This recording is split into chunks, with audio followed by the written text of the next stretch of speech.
If you own gerbils, you'll know that they are very messy. But they're actually surprisingly clean animals who don't produce very much waste. While some outdated sources may insist that their enclosures need cleaning every few weeks, in a full-size tank with at least 25 to 40 centimeters of good absorbent bedding like hemp, they only need cleaning every few months. This is mainly to remove the more soiled bedding and dust buildup. In my 240 litre tank with around 40 centimeters of hemp and hay for bedding, I only need to do a full clean every 3 to 4 months. Today is that day. It can be very stressful to deconstruct gerbils burrows while they're still in them, like us sitting in our houses as they get demolished. So it's best to remove them first. I wait until they're both out in the playpen. There's the babies. Hi. Hi. Then I'll remove the ramp back to the enclosure and clean the topper. Some things need cleaning with pet-safe disinfectant, like their coconut hide and sand bath, as they have peas and poos on them. But things like their Java branch I usually just brush down, unless there's obvious dirt build-up on it. Then I'll wipe up the poos and bits of sand with an unscented baby wipe. Once all the mess is cleared up, I give the platform a quick clean with pet-safe disinfectant, and then remove the topper. Next, I get their temporary enclosure and add some bedding from their tank. Then I add their water bowl, some food, and some chew toys before moving the girls over.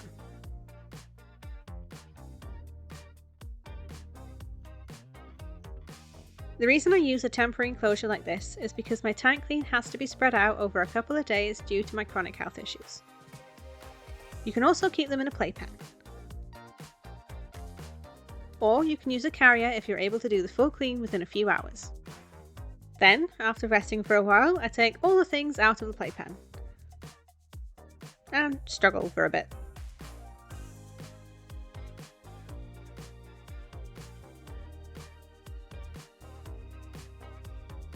Next, I clean the floor. First, I sweep up the bulk of the mess left by the gerbil bumps. Then, I hoover up the remnants and give the floor a quick clean. Once the playpen is moved, there's usually a whole bunch more mess that escaped and needs hoovering up. Before fully removing the playpen, I give it a quick wipe down with some unscented baby wipes. Then, I completely forgot I needed to move the camera, so please enjoy my slippers. Once my brain started functioning again and I moved the camera, you'll be able to see me hoovering up the mess from the lid, the top of the platform, and their wheel. Next, I clean the wheel with disinfectant and remove the tank lid. Then I clean the lid of their multi-chamber hide, removing all the pea spots. For the base of the hide, I just brush it off and tap it to knock all the old bedding and dust off. It doesn't need thoroughly cleaning as there's no pee on it. Then I'll wash the slate pieces from the playpen before taking a much needed rest break.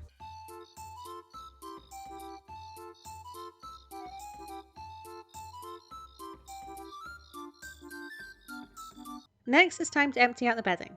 I throw away the top and bottom layers as they're usually the most soiled and dusty, and I keep the middle third. Gerbil Vine explains it best. In regard to the bedding, what I like to do is look at it like a peanut butter sandwich.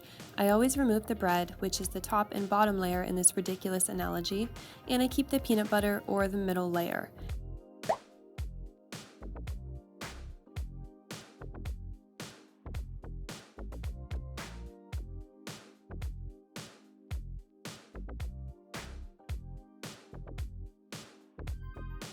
For the toys and tunnels I come across, I'll usually just brush them down to remove the dust. If they're soiled, I'll clean them with pet-safe disinfectant, or wash them with mild dish soap if they're particularly dirty.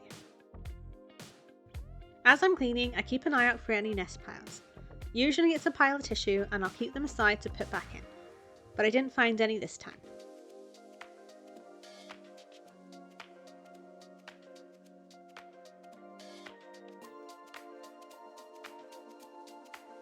Then I'll give the tank a brush down to sweep up the dust and rest for the night.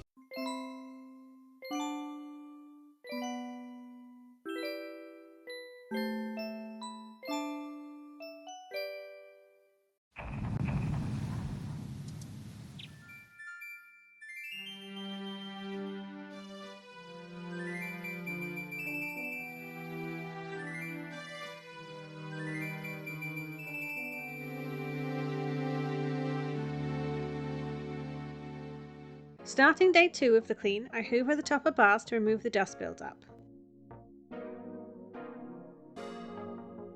Then give the tank a clean and take a quick rest break.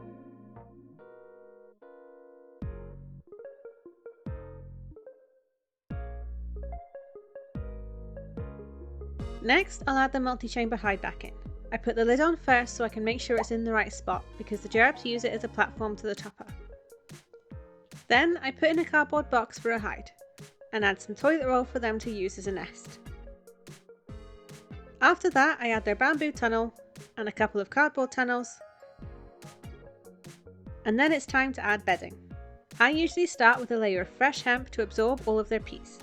You can use other bedding, but I prefer to use hemp because it absorbs up to 4 times its weight in moisture and is naturally antimicrobial and antifungal, so it keeps the tank nice and clean and smelling fresh for ages. Then I'll add a layer of meadow hay to give the hemp some structure, before adding a good layer of their old bedding.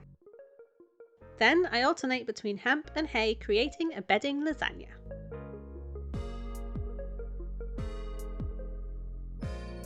When I get close to the base of the hide, I start to squish the bedding down. If I don't do this, when the gerbils walk on the bedding, it will end up getting compacted down anyway, and this can result in the bedding being too low.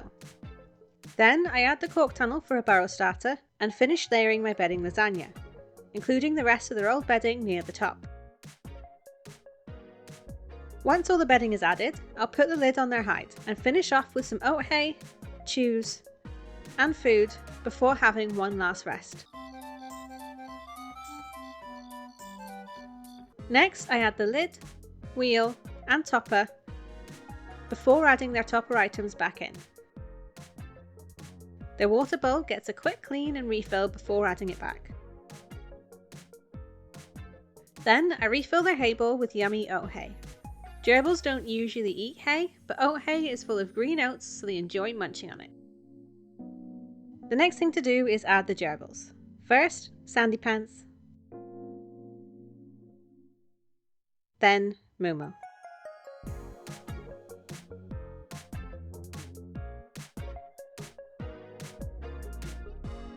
Then I clean up the mess on the floor and add the playpen back.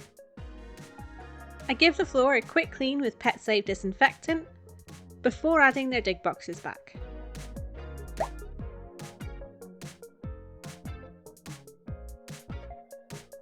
And all that's left to do is add the ramp back and we're all done. If you want to see some of the other enclosure setups I've done, I have a playlist with lots of videos including ways to keep costs down with your setup. So click on that and I'll see you over there. Thanks for watching.